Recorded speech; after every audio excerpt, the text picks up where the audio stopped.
உலகின் பல பகுதிகளில் தமிழர்கள் வாழ்ந்துட்டு இருந்தாலும் கூட தமிழ்நாட்டை தாண்டி வேற எங்கேயுமே தமிழர்கள் பெரும்பான்மையா வாழ்றது கிடையாது அப்படின்னு நம்ம நினைச்சிட்டு இருக்கோம். ஆனா தமிழர்கள் பலர் கேள்விப்படாத ஒரு தீவுல இன்னைக்கும் பல லட்சம் தமிழர்கள் குடும்பமா வாழ்ந்துட்டு இருக்காங்க.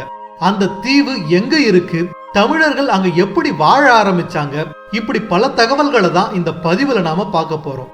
ரீயூனியன் தீவு ஆப்பிரிக்க கண்டத்திற்கு கிழக்கே இந்துமா கடலில் மொரீஷியஸ் அருகே உள்ள ஒரு மிகச்சிறிய தீவு இது.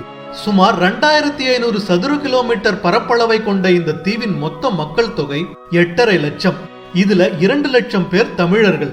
பிரான்ஸ் நாட்டின் நிர்வாகத்திற்குட்பட்ட இந்த தீவுல தமிழர்கள் ரொம்பவே மகிழ்ச்சியா வாழ்ந்துகிட்டு இருக்காங்க.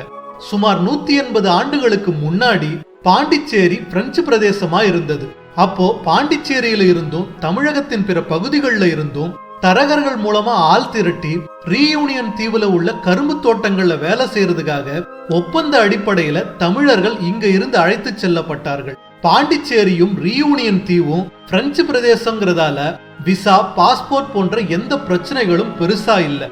ஆரம்ப காலங்கள்ல அங்க போன தமிழர்கள் ஒரு அடிமை போல நடத்தப்பட்டு மிகுந்த துன்பத்திற்கு ஆளாக்கப்பட்டாங்க. ஆனா ஒரு கட்டத்துக்கு அப்புறமா இவங்க எல்லாருக்குமே பிரெஞ்சு அரசு பிரெஞ்சு குடியுரிமை வழங்கி கௌரவமிக்க பிரெஞ்சு குடிமக்களாக இவர்களை ஏற்றுக்கொண்டது. அதன் பிறகு இவங்களோட வாழ்க்கை நிலை படிப்படியா உயர ஆரம்பிச்சதுன்னே சொல்லலாம். அங்க இருக்க ஆப்பிரிக்கா கலாச்சாரம், பிரெஞ்சு கலாச்சாரம் போன்றவைகளோடு இவங்க கலந்திருந்தாலும் கூட இன்னமும் அவங்களால முடிஞ்ச அளவுக்கு தமிழ் கலாச்சாரத்தையும் பண்பாட்டையும் விடாம வாழ்ந்துகிட்டு இருக்காங்க. தைப்பூசம், பொங்கல் போன்ற பல பண்டிகைகளை அவங்க இன்னமும் கொண்டாடுறதோட இல்லாம கரகாட்டம், காவடி ஆட்டம் போன்ற தமிழர் சார்ந்த கலைகள்லயும் அவங்க தேர்ந்தவங்களா இருக்காங்க. இந்த தீவுல 2 எரிமலைகள் இருக்கு. அதுல ஒண்ணு 2600 மீட்டர் உயரமும் இன்னொன்னு 3200 மீட்டர் உயரமும் இருக்கு.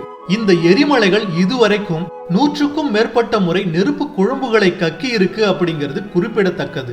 இந்த எரிமலைகளோட சரிவுல ரொம்பவும் அடர்த்தியான காடுகளும் இருக்கு. இந்த தீவுல மழைக்கு எப்பவுமே பஞ்சம் கிடையாது. 1966ஆம் ஆண்டு ஒரே நாள்ல இங்க சுமார் 73.6 இன்ச் மழை பெய்தது. மக்கள் வாழும் எந்த பகுதியிலும் ஒரே நாள்ல இவ்வளவு மழை இதுவரைக்கும் பெய்தது கிடையாது அப்படிங்கிறது குறிப்பிடத்தக்கது.